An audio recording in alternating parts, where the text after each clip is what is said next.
الحمد لله رب العالمين،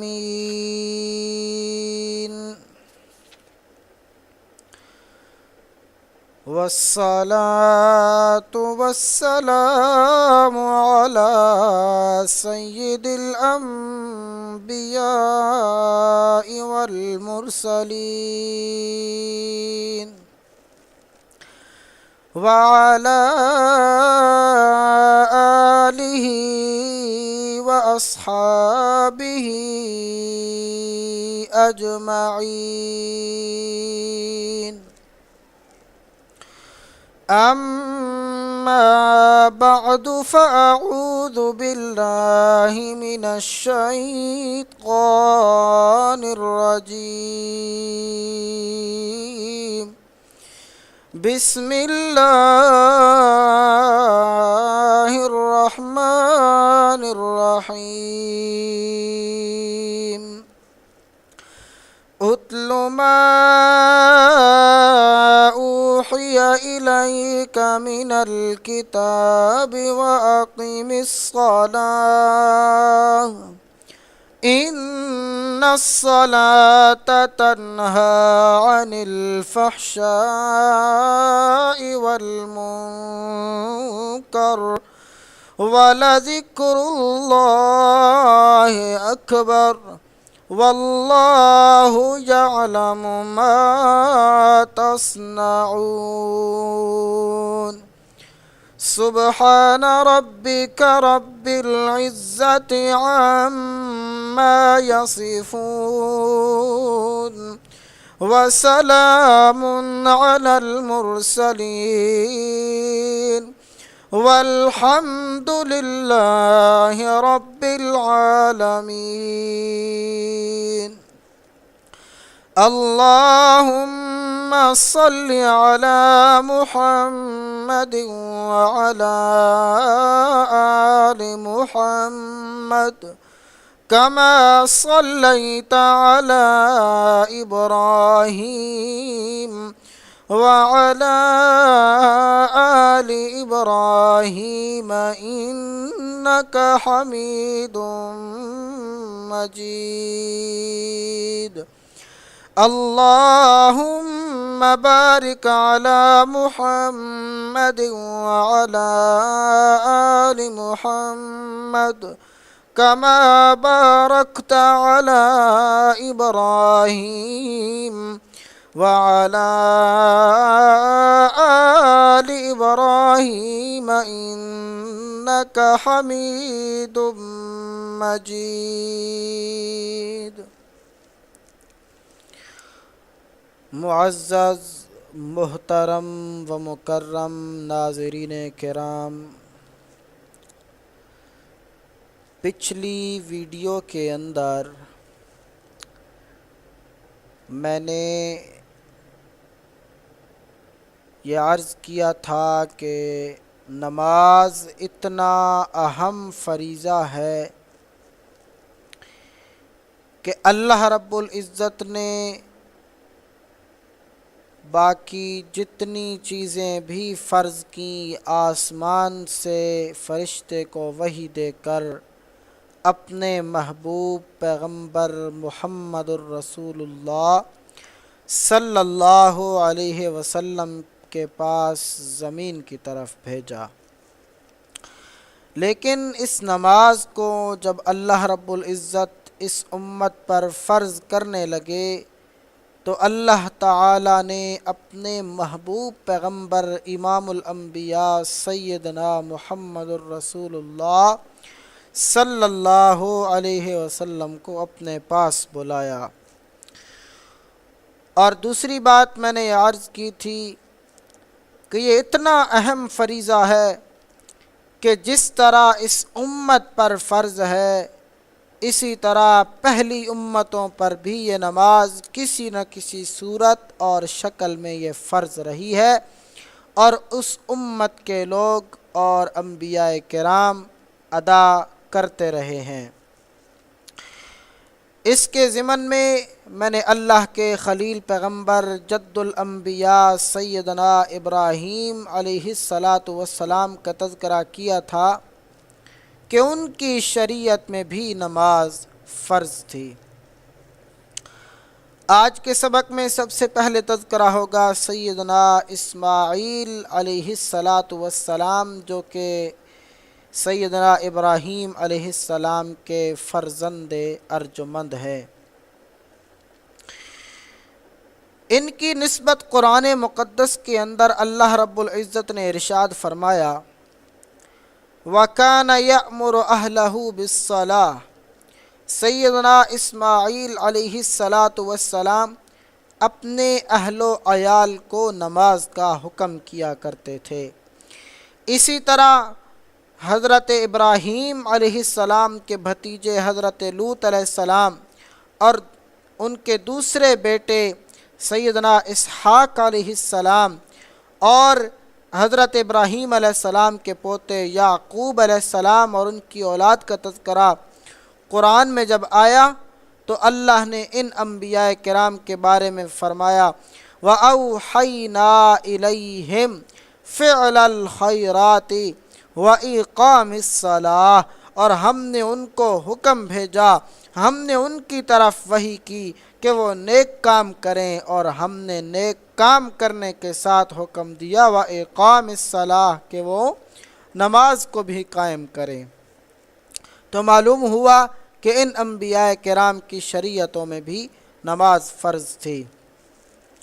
قرآن مقدس کے اندر کئی مقامات پر اللہ کے ایک اور برگزیدہ پیغمبر اور رسول حضرت شعیب علیہ السلام کا تذکرہ ہوا۔ وہ اپنی قوم کو غیر اللہ کی عبادت اور پرستش سے روکتے ہیں، قوم کو شرک سے بچنے کی اور کم تولنے سے رکنے کی تلقین کرتے ہیں۔ تو قوم ان کی تبلیغ اور پیغام توحید کو سن کر جواب میں کہتی ہے۔ آئیے دیکھتے ہیں قوم نے کیا کہا۔ قرآن کہتا ہے الصلاة تأمرك أن نترك ما يعبد آباؤنا۔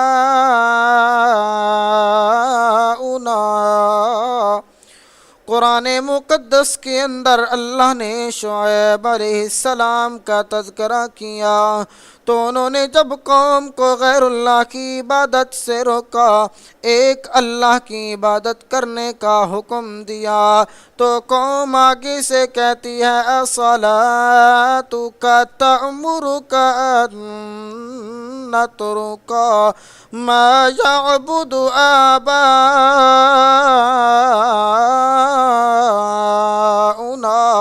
اے شعیب پیغمبر، کیا تیری نماز تجھے یہ حکم دیتی ہے کہ تو ہمیں اس دین سے روک جو ہمیں اپنے باپ دادا سے ملا؟ تو ہمیں ان کی عبادت کرنے سے منع کرتا ہے کہ جن کی عبادت ہمارے باپ دادا کیا کرتے تھے۔ ناظرین کرام، ذرا شعیب علیہ السلام کی قوم کے جواب پر غور تو فرمائیے۔ پیغمبر کو طعنہ دے رہے ہیں، بڑی لمبی لمبی نمازیں پڑھتا ہے، کیا تیری نمازیں تجھے یہ سبق دیتی ہیں کہ ہم اپنے آباء و اجداد کے دین کو چھوڑ دیں؟ یہاں سے دو باتیں معلوم ہوئی۔ ایک یہ کہ حضرت شعیب علیہ السلام کے دین میں بھی نماز فرض تھی اور وہ بھی نماز پڑھا کرتے تھے، اور دوسری بات یہ واضح ہوئی کہ مشرکین کا اپنے دین پر ڈٹ جانا اور اڑ جانا کسی مضبوط دلیل کی بنیاد پہ نہیں ہوتا، بلکہ صرف آباء و اجداد کی اندھی تقلید کی وجہ سے ہوتا ہے۔ آئیے دیکھتے ہیں لقمان حکیم کے زمانے میں نماز فرض تھی۔ لقمان حکیم یہ بہت بڑے اللہ کے ولی تھے۔ یہ اپنے بیٹے کو چند نصیحتیں کرتے ہیں۔ اللہ رب العزت کو ان کو اپنے بیٹی کی جو نصیحتیں کی ہوئی ہیں اتنی پسند آئیں کہ اللہ تعالیٰ نے قرآن میں ان کا ذکر کیا، اور صرف یہاں تک ہی نہیں بلکہ جس صورت کے اندر حضرت لقمان حکیم کی نصیحتوں کا ذکر کیا تو تو اس پوری سورت کا نام ہی سورہ لقمان رکھ دیا۔ حضرت لقمان علیہ السلام اپنے بیٹے کو چند نصیحتیں کرتے ہیں۔ پہلی نصیحت کرتے ہوئے اپنے بیٹے کو فرمایا، اے میرے بیٹے لا تشرک باللہ ان الشرک لظلم عظیم۔ اے میرے بیٹے اللہ کے ساتھ کسی کو شریک نہ کر، بے شک یہ شرک والی بیماری، یہ شرک والا گناہ، یہ ظلم عظیم ہے، بہت بڑی ناانصافی ہے۔ میرے بیٹے باقی گناہ صرف ظلم ہے، قتل کرنا، ڈاکہ زنی، چوری کرنا، زنا کرنا، جھوٹ بولنا، بہتان ترازی، غیبت کرنا، چغل خوری، تکبر غرور کرنا، سود خوری، ملاوٹ اور کم تولنا، وعدہ خلافی اور عہد شکنی، یہ سارے کے سارے گناہ ہیں، یہ سارے کے سارے ظلم ہیں۔ مگر یہ اللہ کے ساتھ اوروں کو شریک کرنا، یہ صرف ظلم ہی نہیں بلکہ یہ ظلم عظیم ہے۔ شرک بغاوت ہے، بغاوت کہ اللہ کی زمین پہ رہ کر، اللہ ہی کا دیا ہوا رزق کھا کر، اللہ کے علاوہ اور ہستیوں کا شکر کرنا، اور ہستیوں کی عبادت کرنا، اور ہستیوں کے سجدے کرنا، اور ہستیوں کی تعظیم کرنا، یہ اللہ کے ساتھ سراسر اور کھلم کھلا یہ بغاوت ہے۔ شرک ایمان کے لیے سرطان کی بیماری ہے کہ جس طرح سرطان کی بیماری جسم کو کھا جاتی ہے، اسی طرح یہ شرک والا گناہ انسان کے ایمان کو کھا جاتا ہے۔ حضرت لقمان حکیم علیہ السلام نے یہ پہلی نصیحت کی، اس کے اندر اپنے بیٹے کی عقیدے کی اصلاح فرمائی، کیونکہ حضرت لقمان حکیم جانتے تھے کہ جب تک عقیدہ صحیح نہ ہو، اللہ کی دربار میں کوئی بھی عمل قبول نہیں ہوتا، چاہے عمل کتنا ہی بڑا کیوں نہ ہو۔ لیکن اگر شرک والی بیماری دل کے اندر ہے تو اس وقت تک اللہ کی بارگاہ میں یہ کوئی بھی عمل بڑے سے بڑا ہی کیوں نہ ہو، کوئی عمل قبول نہیں ہوتا۔ اس لیے پہلے عقیدے کی اصلاح فرمائی۔ اس عقیدے کی اصلاح کرنے کے بعد آگے جا کے لقمان حکیم کی ایک اور نصیحت کا تذکرہ قرآن کے اندر آیا۔ فرماتے ہیں، یا بنی اقم الصلاۃ،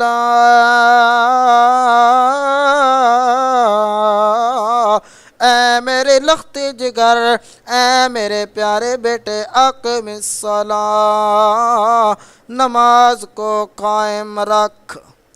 معلوم ہوا کہ ان کی شریعت میں بھی نماز فرض تھی۔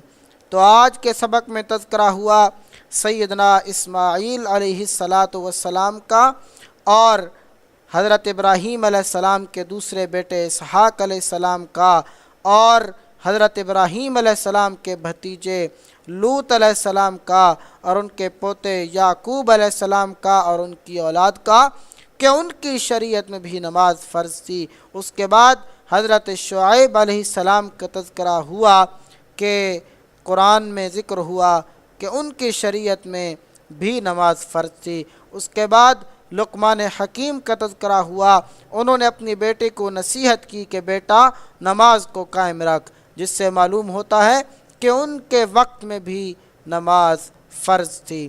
تو آج کا سبق یہاں پہ ختم ہوتا ہے۔ میں آپ سے پھر گزارش کرتا ہوں کہ اگر آپ نے ابھی تک یہ چینل سبسکرائب نہیں کیا درس قرآن والحدیث، تو آپ ابھی سبسکرائب کریں اور ساتھ میں بیل کا بٹن ضرور دبائیں تاکہ جب بھی کوئی ویڈیو اپلوڈ ہو آپ کو نوٹیفیکیشن مل جائے۔ اور اگر آپ کو یہ ویڈیو پسند آئی تو ضرور لائک کیجیے گا اور دل مانے تو شیئر بھی کیجیے گا۔ جو کچھ کہا سنا اللہ تعالیٰ سے دعا ہے کہ اللہ تعالیٰ صحیح عمل کرنے کی توفیق عطا فرمائے۔